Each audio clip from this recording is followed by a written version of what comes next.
Ladies and gentlemen, welcome back to the Third Act podcast. We're here from sunny Glasgow, if you couldn't tell by the shots, although someone's got a jumper on. We're joined today, as always, by the wonderful Kieran at the movies. Hello. And a very hungover Aidan. Aidan, how are you feeling today, son? Feeling great, thanks. Starting to feel a bit shaky. I'm getting a bit nervous. No, I'm alright. I'm excited for this. I'm excited for this episode.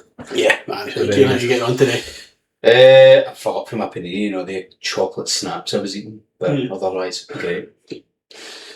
So let's get into it. So today we are here to talk about the two horror movies of the moment. We are here to talk about Obsession and Backrooms. We've not discussed what one we're going to start with, so where would you like to start? Well, did you both see, was it the opposite Obsession Backrooms? Yeah, I saw Obsession 2 weeks ago. I saw Obsession last night. Yeah, so we can start on either one.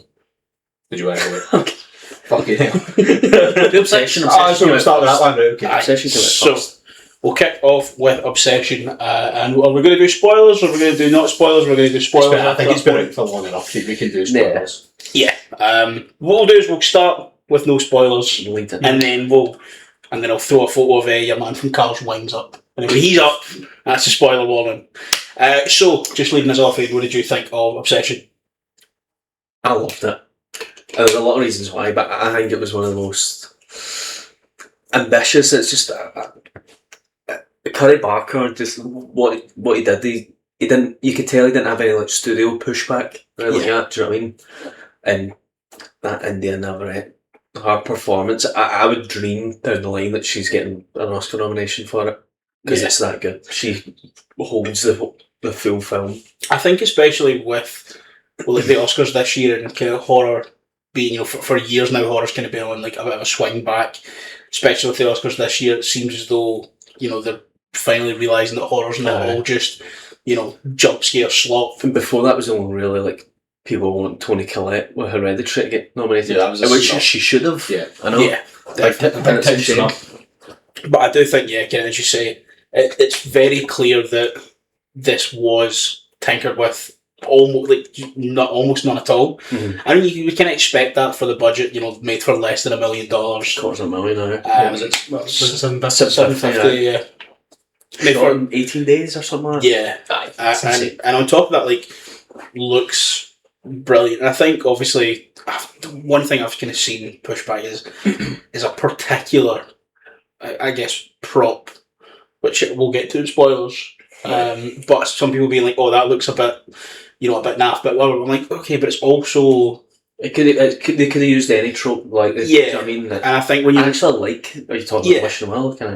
No, I'm talking about. Oh yeah, I think the one that they had to cut down from how long it was. They took 18 extra out or something. It was R-rated and they wanted to bring it down or something. Yeah. The thing I can't grasp that is how can they then accept what's the clown one? The horror clown. Oh, the Terrifier. How can they Art the clown? That's just accept things that happen in that and then what Terrifier's R-rated though, is it not? Is it? I would have. What was Obsession? Was that 15? I think it was a 15. Right, that would make sense. No, Obsession was 18. Was it? I'm sure it was. Why did I think it was a 15? Which doesn't make sense. Was 15. Right. Okay. I thought as an 18 you could just have that freedom in a way. I think there's to an extent, and I think with that particular scene, which I suppose we'll talk about later, if that just kept going for as long as it originally did, there's a lot of blood spatter, so I suppose it would be an 18. Yeah. See, does it change anything? Having 18 extra or 18 less in that scene? I think it just kind of... It's just more about getting the point of it's too much. But is that not the point? I also kind of think that had that kept going, had that specific scene kept going, I kind of think, and I don't know about you, but there was quite a lot of laughs throughout in my screening, and it was more awkward chuckles. Yeah. You laugh of what the fuck? But I kind of think if that bit in particular had carried, that it then just becomes a bit surrealist, almost like in a way I think you should leave. It becomes a bit Tim Robinson. Is it your phone? That's been my phone down there. Sorry, it's my phone over there. I don't know if somebody's calling you.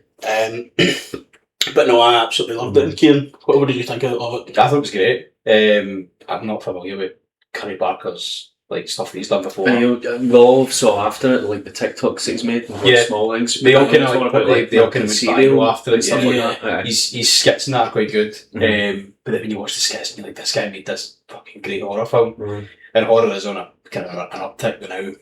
But I think Obsession's probably the standout in the last like couple of years. Because you've Yeah. obviously got like bigger.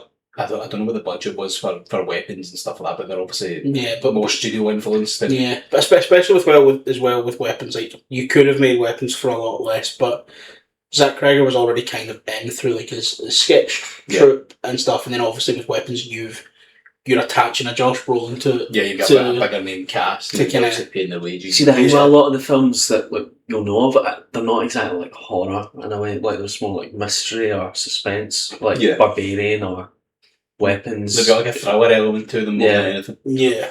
I think Obsession is very much a horror. Like Yeah. that works for it, and we'll speak about it as well.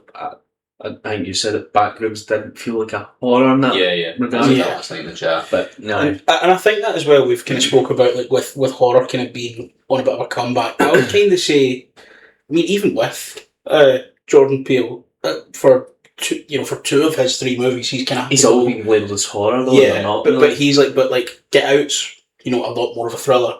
And it's probably just That's us. like pseudo horror. Yeah, like Us is the only one that is a straight up horror because that's a straight up slasher movie. Yeah.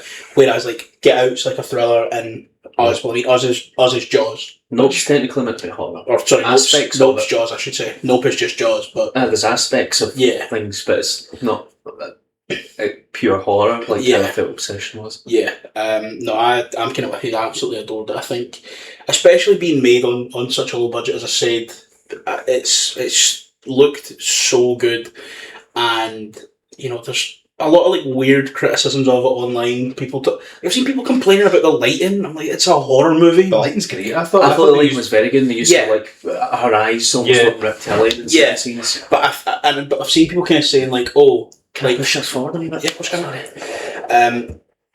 But I've seen like a lot of kind of pushback against the lighting. The lighting to me was the standout of it. I think it was very good. Well, I'm not the standout because it didn't take like from a technical aspect. The lighting. I think because of how much it cost, I think they had to like be a little It's ambitious better, and yeah, take advantage of what they've got. Like Yeah. I thought they'd see the start with the camera, like on Yeah. the end of the film. Sorry, yeah, does it both start in? kind of inverse. yeah, It starts with him talking in the restaurant how to speak to her, yeah, and then with the film title card, does it not track down? yeah, Yeah. kind of. But like the last scene in the film, like things like Yeah. that, I was like that. Yeah, I thought it was, as you say, when you've got a budget, comparatively that small, you need to find the ways to Yeah. work around things. You need to find the ways to be innovative. You need to essentially use the weaknesses, which is you can't afford the top end of everything. Mm. You need to use that to your advantage. You need to turn that into, ways to take the film forward, which I thought, Gary Barker absolutely did. And we've mentioned it here, but we may as well just go deeper. Indianapolis' performance was Yeah, she's phenomenal. absolutely incredible. So it's given shades of like Possession, Yeah, like that kind of level of performance in terms of horror. yeah. Even something like, I don't know, Split, like James McAvoy in a way, Yeah, Yeah, like just the way it's arranged, and she Being can, able to she can just flip on a dime. adapting that, turning her character. yeah, and as you say, I think maybe the most impressive thing is just the ability to completely just turn it off or go right back. Her physicality as well, like you spoke about it before. I'm speaking about her feet. Well, no, not feet. Like the backwards walking stuff. Like, and those That's scenes, we'll get into it, but that is the highlight. and the shifting around the room, like that she's holding the vase Yeah. in front of her face. Wild. Oh, it's insane. As you say, like her physicality and just the way that she moves, it's so there's like Unsettling. and there's also like a sort of like unrealism to it. It's Aye. just it doesn't look like I saw someone describe specifically the scene where she walks backwards, which is again I was saying to you, it's I saw for like the third time in my life the popcorn going in the air, Yes. and it was that bit when she walks backwards. And my first thought was, how have you still got this much left? We're right at the end. Yeah. That popcorn's gone. It's all gone. But Just out of pure nervous eating. but but there's such like an unreality to it. There's such like an uncanniness to it. It's at like an hour into the film, and it's because of that when she does that, it's so like out of the blue, and it absolutely shocked me. I thought it was absolutely ridiculous. Yeah, I was saying this to my pal. Like, I grew up with. You get parts? They're all in my head. I equated like growing up. Everyone saw Signs as a young kid, and that scene. Imagine seeing that backwards, what we've seen at a young age. Yeah, that would traumatise people. Yeah, I think that is the look now. YouTube, the Signs walking down, how shit it is. Yeah, CGI, it's just Bigfoot green going by. If I saw that, don't know how I'd sleep. But that's the most horror. Like when you go back far enough. If you go back to The Exorcist, it doesn't look great. Like or Jaws. Yeah, I know. But people were shit scared. Like my dad was scared of sharks because of Jaws. And he kept that fear up until maybe about 10 years ago. Just because of that big animatronic floating shark. But it's just one of the things it carries, isn't it? Yeah. But it's one of those things as well that you say, I think especially with the word of mouth of this, it is, kind of, as we alluded to, every generation's kind of got their film that you're sneaking down into the living room to watch when you're too young to be watching it, and it is going to put the shits up you. And it will be this. I always remember it will be this. My mum telling me in Connor, like, go to bed, of school, and we were just sneaking, looking through the living room door, watching Signs. She's like, I've warned you. She'd already saw it. And she's like, I've warned you if you don't go. And then we saw it, man, and it was like, and she was running away. Oh, fuck. See, that's because for me, I remember, like, when Paranormal Activity came out on, like, the DVD, and, like, I was, I think that came out in 2008. Yeah, so at that time, so I was like kind of like 8 or 9 when like folk at schools, mums and dads or big brothers were getting the DVDs out, and then like that was kind of then getting spread around. Folk being like, "This is the fucking scariest thing I've ever seen." And then a wee bit later, I know it's not like it's one of those like horrors, I guess, but when it was a 12, so when we would start going up to Falk Up Town Centre, 12-year-old, we thought we were all big men, went and seen Woman in Black. Right, and there's like a bit of that, and there's a bit of that as well that was kind of floating around my school. It's like a window and you like disappears. Like Ouija boards and everything like that. People are like, but I think this is going to have like that.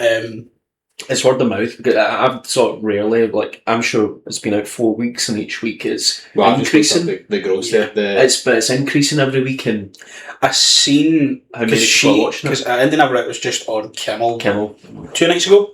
And he said that it's the first film that's not been released over like a holiday period that's increased 4 weeks in a row since ET, which is mental.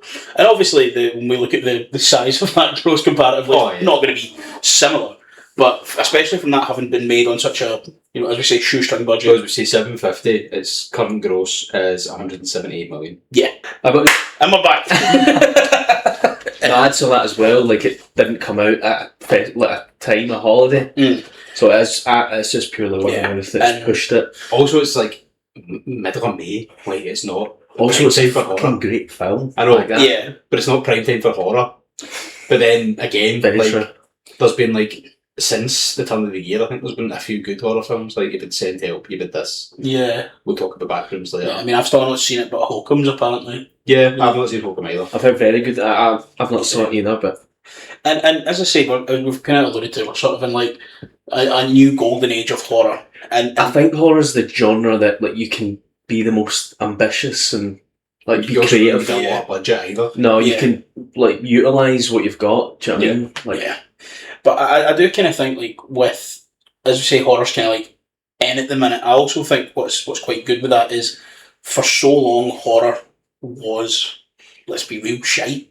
Mm-hmm. For so long it was just Scream. It's just you had just your pillars of horror, like those kind of big but in like the kind of in like the 2010s, it was just 2000s horror was okay.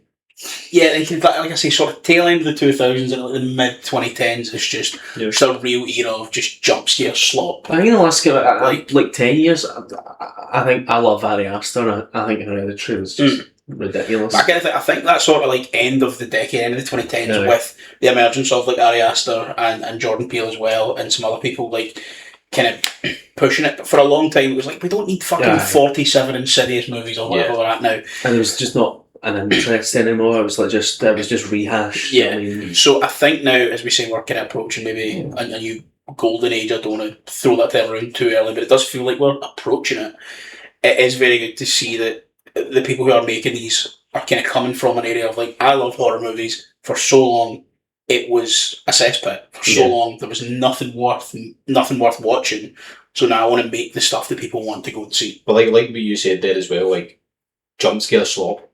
Horror doesn't feel like that anymore. Yeah. no. Does not. But Curry Barker said that specifically. He's like, it's changed. The Yeah. modern jump It's scare evolving. isn't a popcorn thing. Yeah. He gave you that though. Yeah, with that and scene. we do get it. But he explained that he was like, I want you just to be uncomfortable. Like, Yeah. I don't like this. Yeah, When And will that's the this strength of Obsession. finish? When will this end? Yeah. I want out of this situation. Yeah. The film's an hour 48, isn't it? Yeah.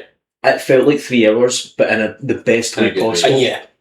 And I think that is, as you say, the strength of those scenes. Like, in the party scene, I would say is probably... There's stuff that gets under your skin, and that's what makes it feel Yeah, like It's just uncomfortable. It's even the way that scene when she stands behind the girl and pulls the chair back. Yeah. And she does nothing. She just pulls her seat. Mhm. The way the camera is, and it's just that you don't know what's going Yeah, on you don't next. know What's she going to do? Yep.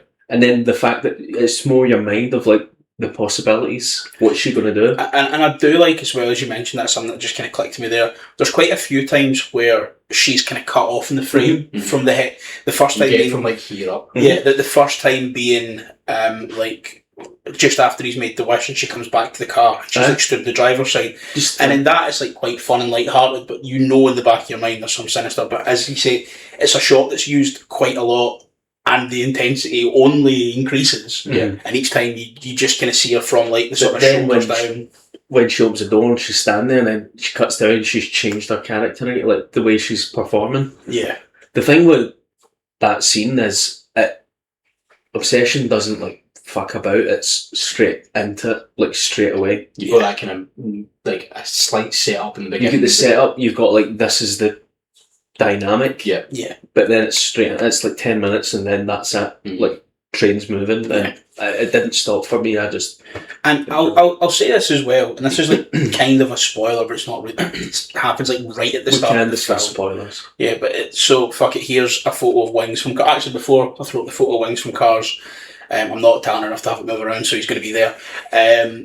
The one thing I thought about, one thing I couldn't help but notice, especially towards the end, how fucking much does your man look like a young Bruce Campbell?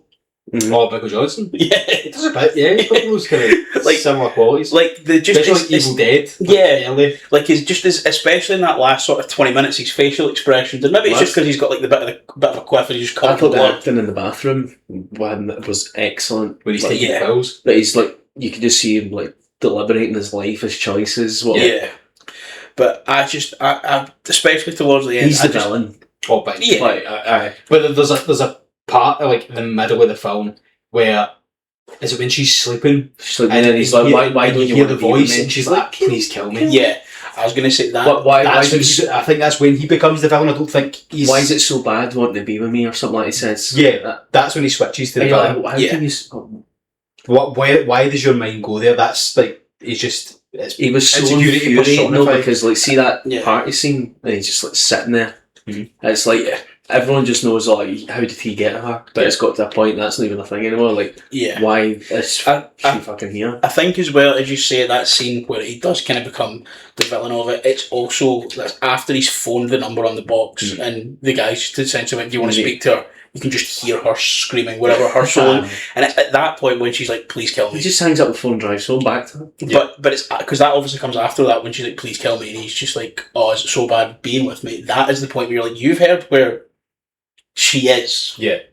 She's begging you to end He it. knows that he's controlling it. Like, Yeah. But that's when he goes from unwilling participant who's just made a mistake and snapped something that he doesn't know the full extent Yeah. of to then being willingly participating in her pain. Yeah. And that's when he's the villain. And from there on, he just makes decisions that benefit himself and Yeah. infuriate you as a viewer. And it's just like fuck everyone else. Yeah. And one of the things I was kind of saying, I think, like, maybe, to me, the kind of looking back on it, like, maybe the saddest part is at the start, it's right before he breaks it, It's right before he makes the wish. And she says, "Do you have feelings for me? Now is the time to tell me." Yeah.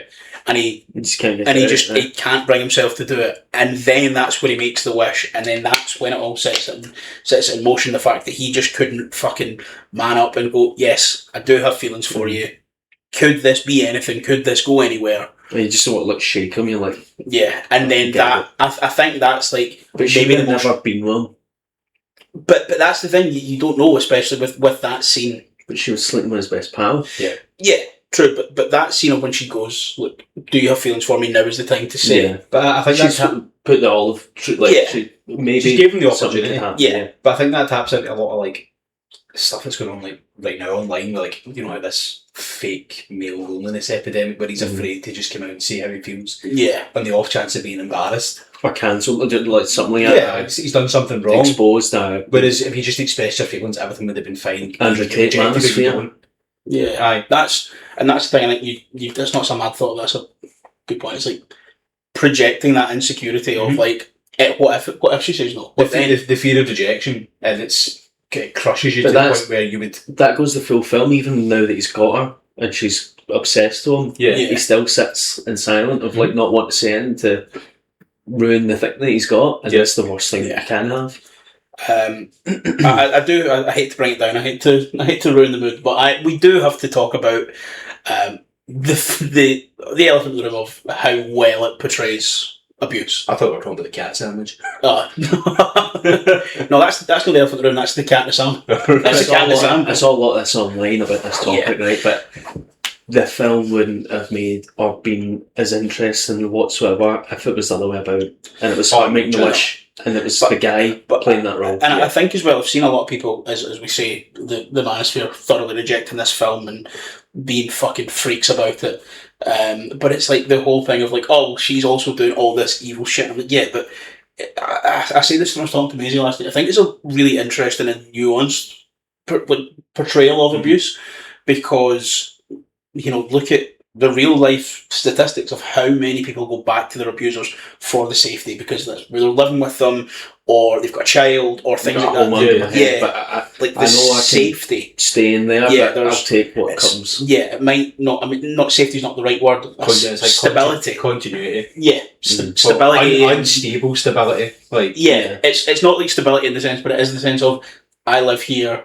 It's like an addict going back to drugs. Going back to the same spot. Yeah, but it's what you know, and in your mind, it's the safe bet in a sense. Yeah, and I do really like how it portrayed that, in the sense of like people being like, oh, but she did this and she did this, and like, yeah, but it is a woman who's being abused. It is what it doesn't frame from her. Yeah, it comes from his insecurity. Hola. And I really, really like. I thought it was incredibly unsettling, but it's kind of portrayed the way it needs to be. And I think there have been so many horror movies about abuse that just sort of that don't have the nuance of it. Yeah, they're kind of cut and dry. Yeah, and I think like making us sit in how uncomfortable it is, and making us like face these questions and stuff like that, and look at it from that angle was perfect. It's a challenging film to watch. Oh yeah, definitely. It's hard. Definitely. And there's also like patterns that you can recognise. I don't know, from your own experience, or like if you get pals or stuff, maybe You've got pals? I've got pals. He's got me there. He's got me there. I don't know if you remember, because you made that joke to him. I says to him, "Do you have pals?" And he's now said that. Oh, that's kiss. That's fucking good podding. Where would they get banned for that? Oh, well, you're trying to say it's wrong to be gay. Didn't say that at all. This podcast is brought to you by the Riyadh Comedy Festival. Are we sponsored?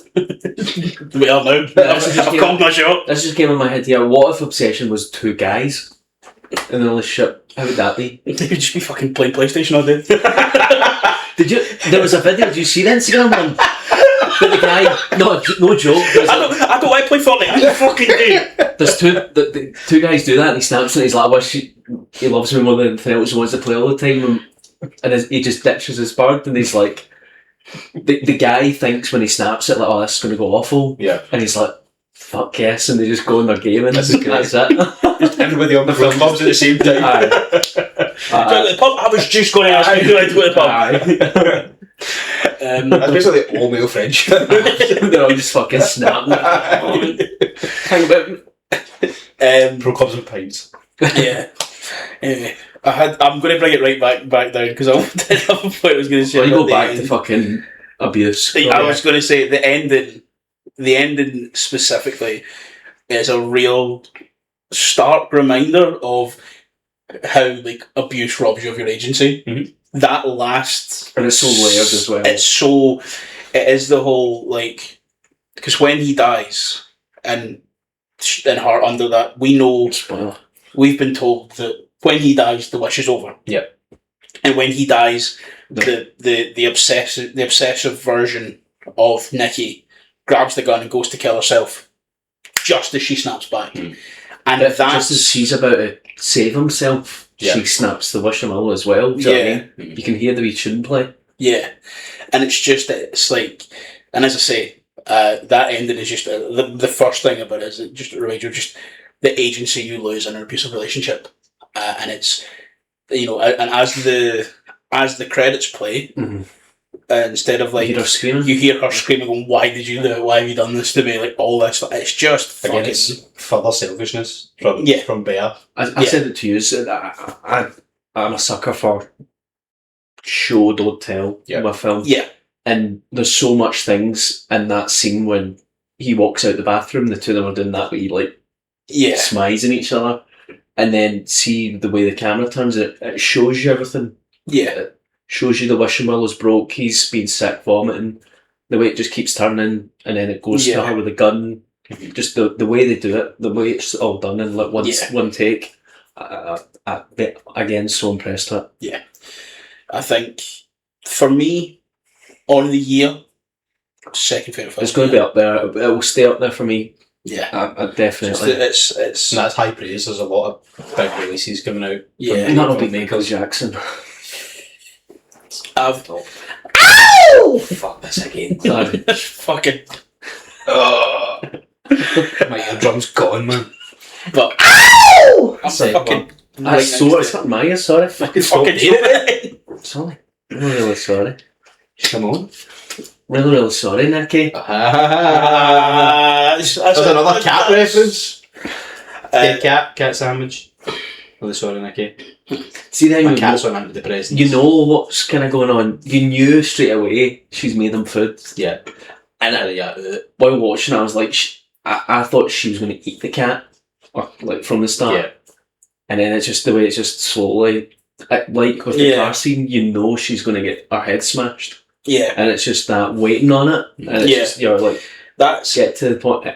Especially in that scene, it kind of did something that I did a lot more in Backrooms, but because we know it's coming, I'm not looking at either of them. You're looking. I'm looking out the window. I'm looking even like over the shoulder. Like, is she in the car somehow? Like even like the scene where he goes back to work and he's talking to Elizabeth. She's just standing in the back. She's standing in the back, and you can see her face watching. Yeah, and that's where your eyes go. That's where the use of space is so great. Yeah, it's as I say. I think that scene in particular, I was just looking kind of everywhere but the actors because I knew it was coming. Also, can we talk about why this fucking shop has so many employees? It's fucking toty. And they all die. The next day. Oh. That's on the space of like a couple of days. Yeah. One of my favourite things is like when she's comfortable with him going to work without her. Mm. And then he's like, alright, bye. And it's just the way it looks up when you don't see it yet. Yeah. And the door. With duct tape. Like, yeah. And see when he's trying to open it, he's like, oh, you can stay. And he's like, no. See, at that point, and obviously, it's one thing I hate is when people talk about films and they're like, oh, this is shite because, and then they apply real world logic to a fucking movie. Yeah. But all I could think of in that point is I don't care how long I've wanted this girl. If she's duct taped me in my own house, I'm going, right, someone needs to go. I'm going to my work, wellness check, please. See, at that point, no, that's when for me, I started feeling like sad and sympathetic very much for her. Yeah. Because when he leaves, she just stands there. Yeah. And then you see her pissing herself. Yeah. That's when I was like, he's a awful guy. Yeah. Like with you, it is then as well in the bedroom scene when she's asking to get killed. Yeah, and like I say, one of the things that I mentioned earlier, I don't know if you experienced it in your screens, but like there was a lot of just like awkward, anxious laughter. But almost every time that began, it was immediately cut. There was some funny bits though. Like, Oh yeah, there's definitely some. There'll be like a pure outpouring of emotion. I was laughing at the head smashing. I think that's why they've cut it, because I think if it goes on any longer, it becomes really funny. It's the Family Guy. It keeps going. It becomes that. I had an awful cinema fucking experience with this young guys. Because cinema etiquette's fucking dead. Now the balance, Backrooms was silent, invested. It was just the audience. There was a lot of young people at Backrooms last night as well when I went to see it. It was the same kind of age range for both films for me when I went, but I don't know.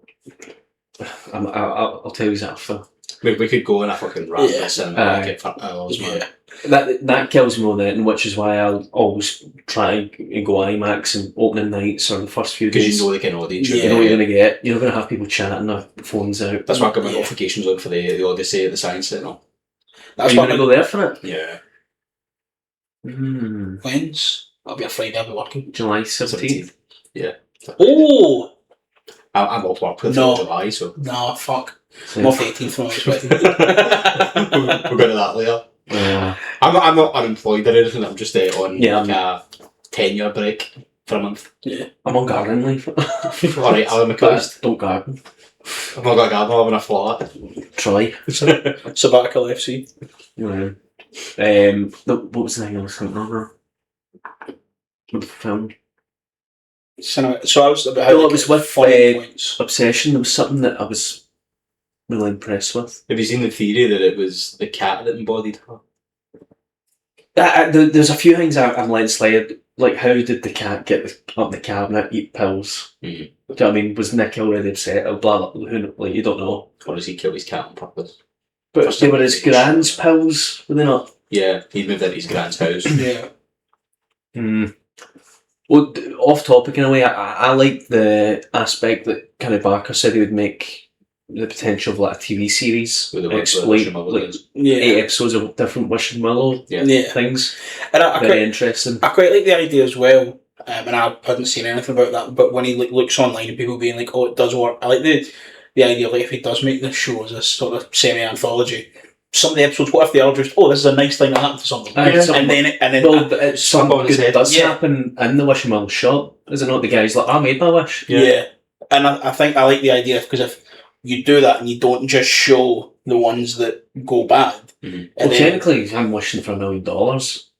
Worked. Yeah, it's good.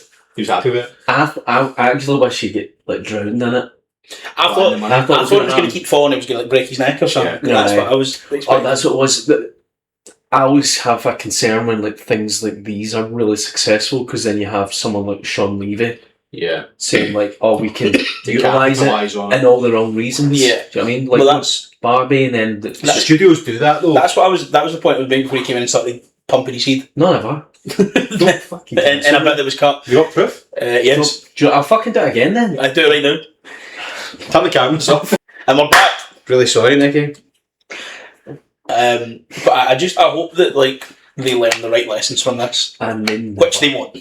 The right lesson is creative freedom. Right? How could there be a Star Wars Backrooms film? Because he just goes, "What is content? What's the new content? I like the new content. I want to do the content." But it's like Barbie and Mattel. They're like, "Oh, Barbie's done really well. People want a Hot Wheels movie." No, what was the one with the girls sitting in the table at the school, and they were all in the colour of some IP? Oh, so it's when girls. It's when she goes to school. The 4 girls that have been turned out to be brats. That's what I. Right. Okay. Shit like that. But I just, as we say, and an upcoming movie that is apparently very good, but those people fucking see it's from a 40-year-old cartoon. It's the Master of the Universe movie. The lesson Mattel learned from, the lesson the studio learned from, let's give the director the freedom to do most of, like, pretty much exactly what they want. Mm-hmm. Mattel went, "Toy movies! We're going to make a toy movie!" Well, what was the Seth Rogen Apple show? What was it called again? The studio. Like, they take the piss out of that. Yeah. It's what's it called? Kool-Aid. They want to make a Kool-Aid film. Yeah. And Scorsese, they want, like, what was it? It was some of the serial killers or the cult or whatever it was. It was some like tribal thing, massacre. But it was like He wanted to have Kool-Aid as the IP in it. He's like, Aye. fine. we'll make a Kool-Aid movie, but it was some mad cult thing. It was a cult with the Jonestown. Yeah, Jonestown, aye. yeah. You know, fun fact, And they the just entire got cult died apart from the basketball team because they were playing an away game. Fucking nice.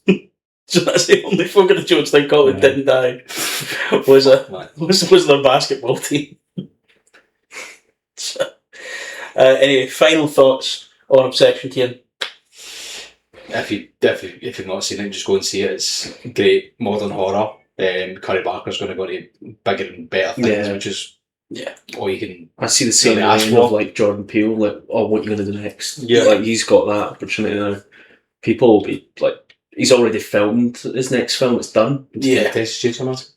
Or is that his next one after that? That's his next after. It's anything but ghosts. It's Right, two Yeah. ghost detectives that are like fake, Mhm. and then come across an actual Which supernatural. show is it? It's something like that.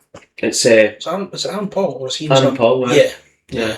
Also, you need to remember that he wrote and edited it himself. Mhm. Obsession. Yeah.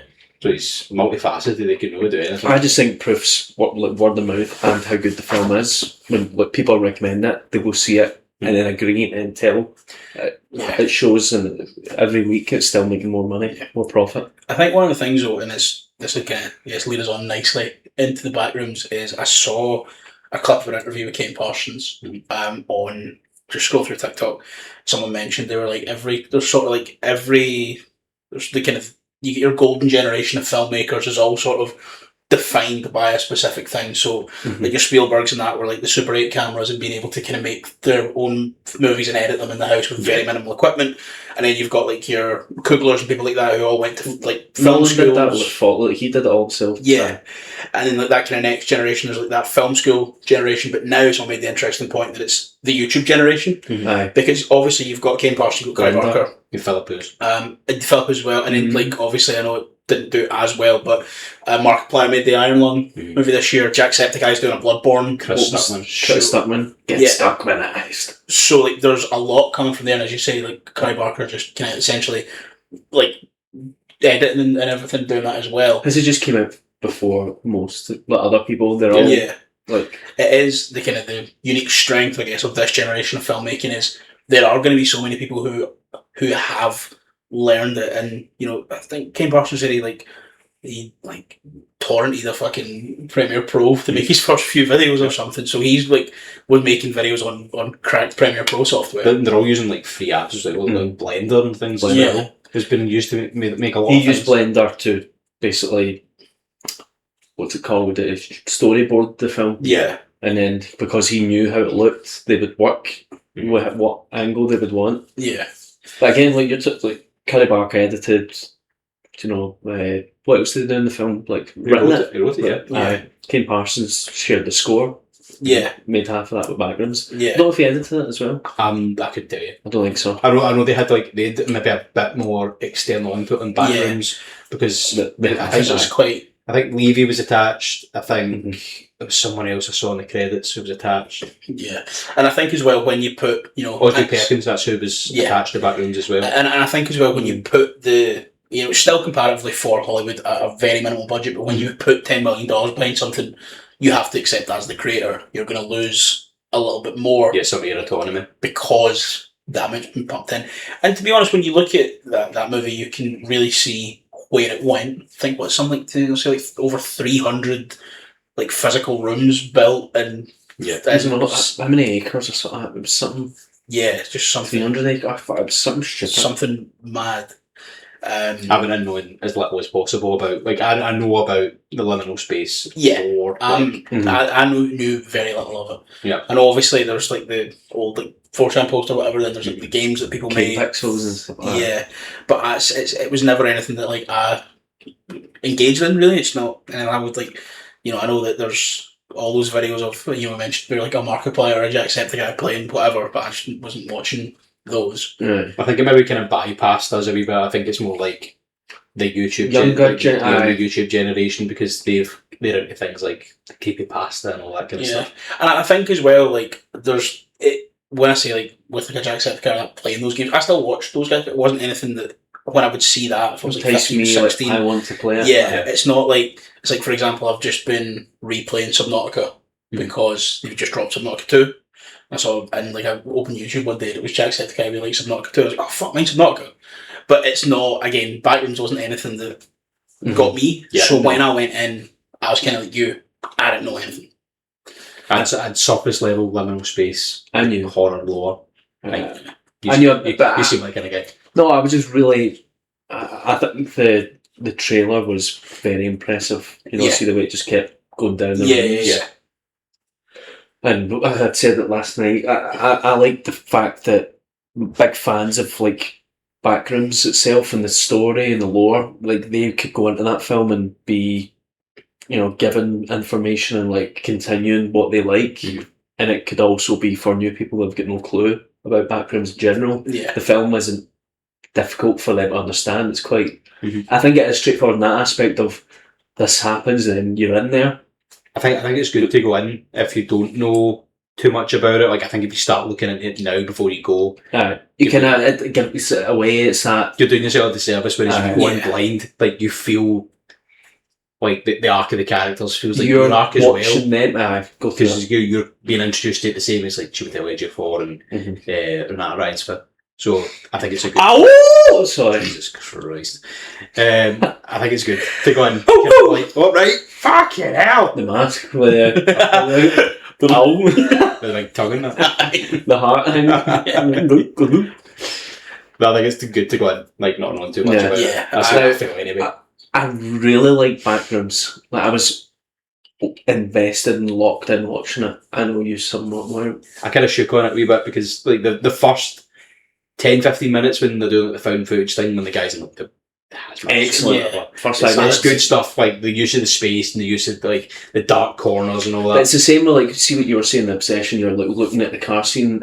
And Yeah. Your eyes are drawn to the you're space. looking, There's what nothing in it. else is there? There was one wee bit in Backrooms when it was Chiwetel, like just Yeah. his arm So- in view. There's I was like, there's Shit. one scene in Backrooms in particular that really made me do it is when Clark first goes in and he sort of crawls through like the tunnel into like the big open room, and then he starts hearing the footsteps. But when you're in this huge, big, expansive room, and I'm looking around, and then the camera then just recedes back into the tunnel. I was just there, like genuinely, my heart was in my mouth. The technical aspects are great. I kind of wavered on a bit of the storyline. I get it. Yeah, I can understand There's that. bits that feel overly long, but not in like a, well, I'm just uncomfortable, just in like, I'm a bit It is long. bored. Like the balance of Obsession being like, it's long but in the best way possible. Yeah, The And Backrooms is just like, it's more like, look at the technical Yeah. way of things technically are. it's great. Like, I Yeah. have no complaints technically. As I say, the use of the space and like drawing your eyes to things that you wouldn't normally look at, like the character is obviously there in frame, Yeah. and you're like, but what the fuck is in that? Yeah. that corner? you're like, oh, like when they like kind of stop in the middle of the room, and you're like, but there's another corridor behind you. Yeah. I'm not paying attention to anyone. Also, like the that's first person aspect, that kind of makes you so uncomfortable. But like, you can't control where you're looking at that point. Everything is just there because where the camera's going. yeah, Something that I love that, and one thing I always remember, I was such a big fan of The Invisible Man that came out, because that the camera would like linger on scenes and characters would walk by it, and then it would slowly move. It was as if The Invisible Man, you're They're watching following that, you him, can't yeah. see him. And in Backrooms, it was just almost like hiding the view, like you're looking through his eyes and you can't see what's there, but you can hear stuff. yeah. I kind of do agree kind of on both points. I did really enjoy it, but I know what you're saying in terms of like the story kind of wavered at times. I think it is kind of, I guess, hard to, when it's such like a wide open and sort of abstract concept, to funnel it into, you know, it's a film. You'll need a story, you'll need a narrative, you'll need something to follow through. I do get what you mean at times. It's like, I think because of the somewhat not great writing, it gave a lot of like fan theories and speculation on things in the film. Yeah. And then Obsession's so well written, I Yeah. think that there's no like oh, this is this or this is that. There's like interpretation of Yeah. abuse and these certain things. Yeah. But Backrooms gives you that. I think I agree though. I think I still loved it. I didn't really enjoy it, but I think Backrooms just leaves too many things unanswered, because it's not really. I do like when a film, especially just with Obsession, kind of leaves a little bit of room for interpretation, and you can kind of kind of fishtail off into your theories. But like Backrooms doesn't even really give you a starting point. Yeah, it's so open to interpretation that I think the general audiences will struggle with it. It starts like. Yeah. But that's the thing that like you can take into account all the YouTube stuff and found footage and all that. I do think like if and maybe that's why you got more out of it. Seemingly got more out of it than we did, because you kind of know a little bit more about the lore of it, and obviously that'll be the building blocks that Kane Parsons is coming from. Big fans had massive concern or like, questions on it because like the bacteria. Do you know what I mean? Like the squiggle thing. Like why was that not that? And it was Captain Clark. Yeah. But it's more like it was more grounded with it was Chiwetel's trauma that was a thing. And I did like that, because I do think that is, I'm not one, especially as like a big comics fan as well, I'm not one that everything has to be like a 1-to-1. Yeah. Not everything needs to be exactly put through it. Now, there is obviously ways that you can fuck it up with an adaptation. Just look at fucking Assassin's Creed. Fucking dull movie. I never watched it. All I remember seeing was the IMDb, the Metascore, and it was like bright red. Yeah, it's Michael Fassbender in one of those, like a baby bouncer. Yeah, and also it's and the Oracle, whatever it is. Complete aside, because I fucking love the Assassin's Creed games.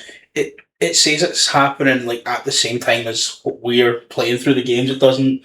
Like, what's happening in the past doesn't... They're like, it doesn't break any of the canon of the games. Yes, it fucking does.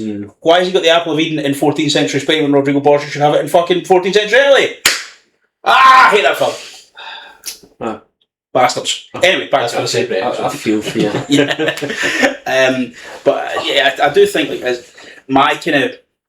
I did like it, and I do think it's a strength, but I completely understand why so many people didn't, was just how open it was to interpretation. It kind of holds your hand a little bit and leads you down a little bit of a path, but I don't think it's enough to really, for any theory to hold any water, because you can just go, oh, well, you've just pulled out your arse. Because there's a difference of fan theories or, yeah, like, did you notice this in a way? Yeah. I will say that I didn't know, see when she's getting interviewed with a guy at the end.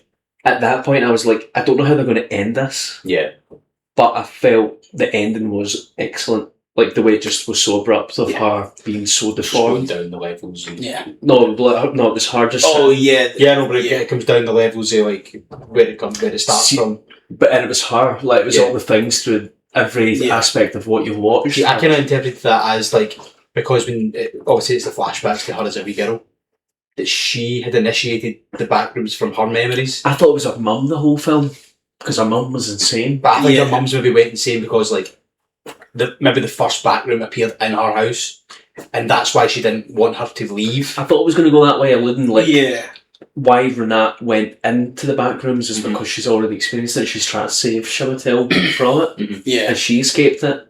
But again, it kind of set up things and then never really committed to anything. Yeah, and I think, with that, I've said the whole time though, like negative about the film though, but I genuinely don't. But I would go see it again. Like I do kind of, I know what you mean, because I think everything I'm saying as well is stuff that I didn't, that like I enjoyed, but I can see why it would be an issue for certain people. Like, I did like the open-endedness of it, and I did like the ambiguity of it, but I can completely understand why people just hate how ambiguous it was, because, as I say, it does give a fuck up. How high we spoke of Obsession, it just sounds completely opposite. Yeah, it's not an apples to oranges. We wouldn't be comparison, doing a double like Obsession and Backrooms if we didn't think that they were both good. Yeah. So suppose we can get on to spoilers now, because we'll be fucking there you go, there's wings, there he is. My kind of biggest issue with it was Not necessarily the inclusion of Mark Duplass, because I fucking love Mark Duplass. But just how Just how little he does in it. Because, and I think I know why, right? My kind of thing with it is... As a franchise, it's getting set up. Well, that too. But I think if you have... That's a dead set when you've got like Levy and Perkins and that attached as well. But I think if that had just been any sort of... I know Mark Duplass isn't like a massive actor, but he's someone that people will know from one thing or another. Like he's a camp character that you can recognise. Yeah, you've seen him in something. Yeah, so when you kind of see also him getting the big cat actors for that and do you know what I mean? Yeah. But when we were first introduced to him, he's watching through the security cameras and he sees Clark in the back rooms. And the next time we see him, he's in his family home watching TV, and then the advert for Captain Clark's comes up, and I kind of think if it hadn't have been Mark Duplass, if it had just been, they just went, who can we get for cheap? Who can we fucking give? Somebody off the street. Yeah, who can we give $5,000 to be in? Do you know they were three watching things? The Never Ending Story, and then an ad comes on? Yeah. Which I thought was quite cool. But I think if it had just been like a nobody, no one's going to then make that connection. Yeah. So I think that's why that's a film head. Yeah, I think if it had just been general audiences, I don't think that'll have an effect. But I don't know. I think he's quite a. I think you'll like latch onto his face and go, oh, when you see him with his when he's you, and then obviously when he comes back. But I think they should be doing more with them because I fucking love Mark Duplass. But it's already confirmed it's getting a sequel. Ken Parsons is going on to make a sequel, and the ending of it when he just basically says to Renat's character, he just kind of says like, he goes, he's like, I don't know what it is. Do you have any idea what it might be? That's then leaving it open. Maybe for them to go, what's the theory we like the most? Or maybe for them to go... But there is so many theories. Because as soon as I finished, I just went and like researched the film, explanations, theories, going down that hole.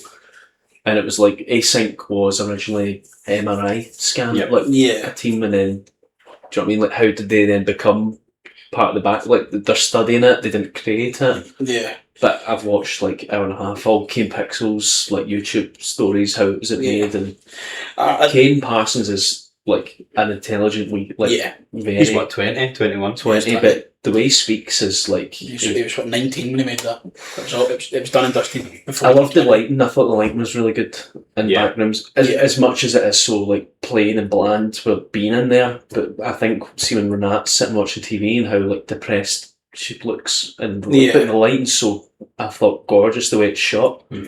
I think as well, even like in the furniture shop, when we find that he's like now living there, and how it's just like his little corner of like this one bed he shows is lit, and the rest of the fucking space is so grim. When Renat thinks she's leaving the furniture shop, but she's still in the backrooms, and it cuts, and you don't see Captain Clark. Like, he's there the whole time, but he's part of the furniture, and then he starts walking. Yeah. Did you think he was like not scary or intimidating in a way? No, I don't think he was scary at all. I thought it kind of looked kind of spoofy. It took me out a wee bit. Agreed. But I think that also... The first scene though, when he fucking latches on and bites him, I was like, wow. That's Saturn eating his son. I was like, yes. With that as well. I do think though, as kind of goofy as it did look at points, I almost saw it as like a little bit of a strength at times. I thought the unreality I accepted of it. It's sort of just this like weird bastardized version of him. And even the bit when like she kind of runs over, and I'll say breaking your leg after falling off the couch, and come on the fuck. I know. I thought at that point, did she? I think that's well. I think it was when it's like the fall, but you hear a crack. I think it was trying to like she broke his leg, he broke like. Yeah, and I do think like I know obviously they needed to add like a little bit of tension to that finale. I'm like, you've just slipped off the couch, dull. But I also think the goofiness of the big Captain Clark kind of takes away from the tension. But I think, see when she's going through like the little tiny corridor and he's just fucking clawing at her. That bit to me, I did get me a wee bit. I love that part. It's at the end before she goes to Async. I think it's when she's. I think it's before they pull her through the other side. Well, but there's two scenes because it's the first one, and then there's one at the end. I think it's the one after she comes over all the couches and just to get to that one. When he's just clawing at her. The way it's lit, it's like just his outline. Yeah, and so you can see the white behind it. But the second one, see when Renat's just staring at him of like feeling sad. Yeah, in a way of like looking at this tragic thing just.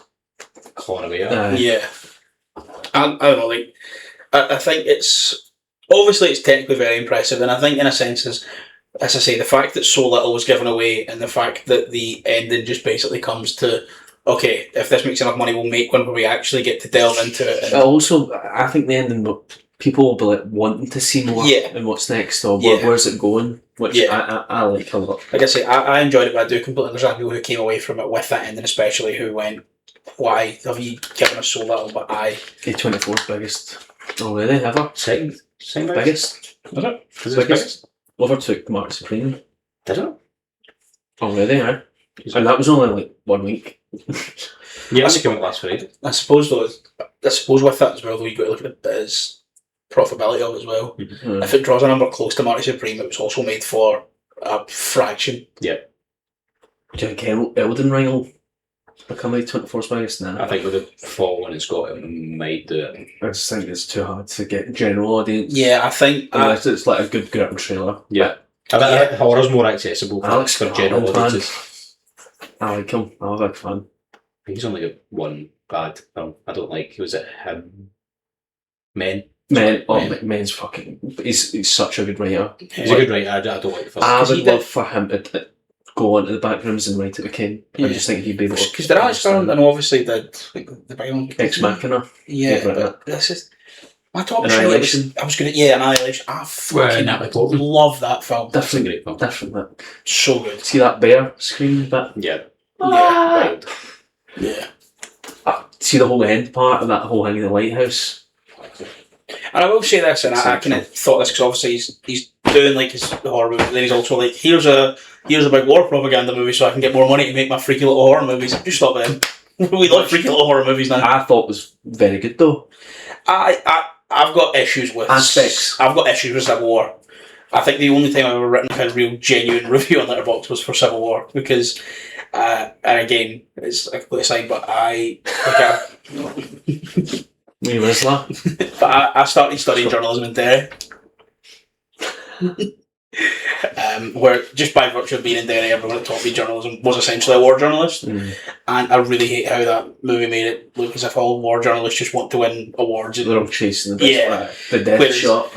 Give me the Pulitzer. Yeah, but I loved the fact, like when you saw the picture, it would show you the snapshot. Yeah, I thought that was cool. I think it was a very hollow portrayal of war journalism. I would say. Right, back to Backrooms. I think, in a way, almost. Yeah, I think it is such a blank canvas of a film that there's very little to say on it because you kind of do just have to see it. It's yeah. What would you recommend someone to see first? Obsession or Backrooms? Oh, Backrooms, probably. Yeah, I would say if you're doing a double bill, go to Backrooms first. Yeah, because I think if you go into Obsession and Backrooms, you're going to feel a bit like it feels like a step down. I also much of a step down. Not you can only pick one though. But do you agree it's just Obsession? Yeah. Obsession is a superior film. Yeah, and I wouldn't even necessarily say about like going into Backrooms after Obsession. I wouldn't go see anything after Obsession. It is fucking. It's something that's good to just sit with just as well. Yeah, but it's so like in the best way draining. Yeah. I've watched loads of stuff like scary scenes or whatever. I think is it Legend? Cure 1991 Japanese film. Mm-hmm. And it's the woman, the ballet dancer that's the ghost that's walking. Yep. Yeah. Seeing the first scene at the bedroom when she's like doing that. Aye, they kind of walk about. But she almost trips up. It's so like what we said while walking backwards, like just so unnatural. Yeah. Like it throws you off. See, that scene walking backwards was like just so fucking impressive. Yeah. The way it's done backwards as well when she does it, as if she's taking it all back. It was yes. Yeah. It's like, I got this wrong. I've recorded it. Like, back. It's just played backwards. But see if you saw it, I'll show you after the way how she walks, the way they shoot it. Mm-hmm. It's just her walking like that. It's her face as well. That's what fucking threw me off. Like, I saw someone compare it to like when she walks like she walks like a stop motion character. Is it creepypasta? What's it called? The dolls. Like YouTube videos. The Dalmeo family. No. Mine's the Scottish one. No, it's like dolls like burning in a house and things like that. I can't think. Is it creepypasta? It might be creepypasta. It's called something. General horror. YouTube is creepypasta. It was just the way it looked. Like Oh, I know the fucking. I can't. Never mind. It'll come back to me. But no, I think, like I say, we kind of alluded to at the start. It does feel like we are closing in on another golden age of horror. I'm very excited to see. It's exciting. Yeah, I think this year could be one of the best overall. We've got Resident Evil coming up as well. Just in general, though. yeah. I mean, Welcome, we've not seen, but it's out and it's getting amazing reviews. I've heard very, very mixed things on Passenger. Like people who like Passenger seem to really, really like it. Yeah, I've heard I've had mixed things. garbage. Yeah, it's kind of. From what I've heard, it's people going, "Oh, it's not great, it's fine," or people going, "Oh, this is." Passenger should have came out before fucking Obsession. Yeah, I do think it is going to. In hindsight, yeah, you don't think You don't Obsession know. would get that boom Nah. Yeah. off of like a fucking But now, Curry Barker. from what I've saw, I don't want to see that and be like, Yeah, man. By all accounts, apparently that Death Rock Hood's going to lean into some like horror aspects as well. Fault to that. Yeah, and again, I said that to you when I was watching the trailer in the cinema. I was like, "Do we need a fucking Robert? Oh, Johnny Comer." See, I seen the release schedule and I was like, the Death Row would be Hugh Jackman. He's doing it now. I was like, with Hugh Jackman, and then you see the trailer and it's like a grizzled fucking Robert. Yeah, because I kind of like when the trailer starts and it's like, oh, is this the one with the dog that? yeah, like minion t-shirt. Fucking brilliant. I want the vision of you doing that in a meme form. And I This? yeah. What, doing that? It's good. Do it to the camera. Do it in the recording? Hold on.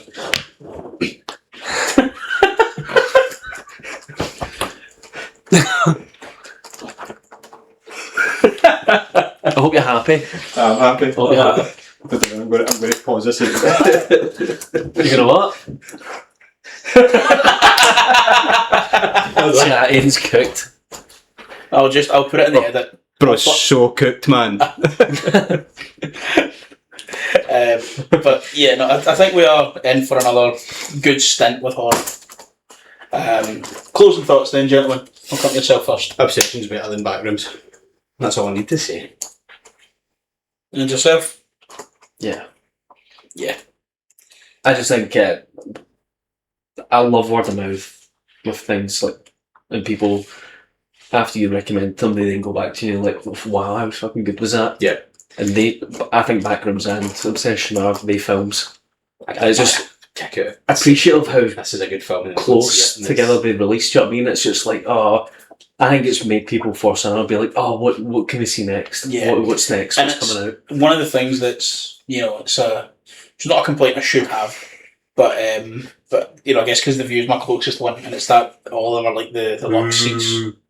The what? Sorry. The Boo. The Boo. The View. Got like it. Right. That's my closest one.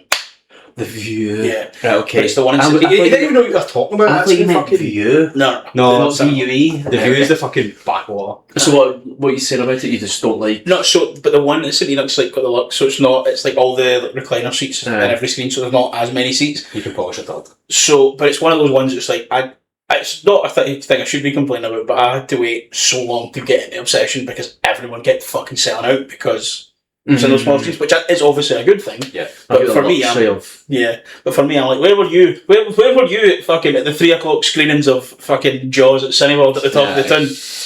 You were nowhere to be fucking seen. The luxury of Linwood showcase a stone throw away or Cobridge is literally 2 minutes away from my house. Right. Yeah, that's what I'm saying. It's like I walked to go see Backrooms, absolutely steaming. We went at 11 o'clock screening. The two I went with fell asleep. I woke up, my sister, and she woke up, and it was Captain Clark eating himself. Where the fuck have I walked into here? But she said that she's like, I actually wish I stayed up because I was invested, intrigued in it, and she's missed so many things through the film. She would just wake up and see like fucking random pish. Who's this big fucking doll here? Big Wallace and Gromit character. Cracking heroin, Gromit. Someone's been at me cheese. Your cup tastes great, Gromit. Oh, sorry. Oh, there you go. And with that, no chance of getting monetised. and with that, we'll leave it there. We'll leave it there, ladies and gentlemen. Thank you so much for watching. Yeah. Like, share, subscribe, all the YouTube buttons. Hit all the YouTube buttons. How do you do I'm trying to do this. Trying to. Is it this? What are you doing? Triangle? Oh, the Oh, right, okay. Oh, there we go. I wasn't going there. Jim Carrey Illuminati. That's what I was doing. Anyway, Bye, guys. bye guys. Bye!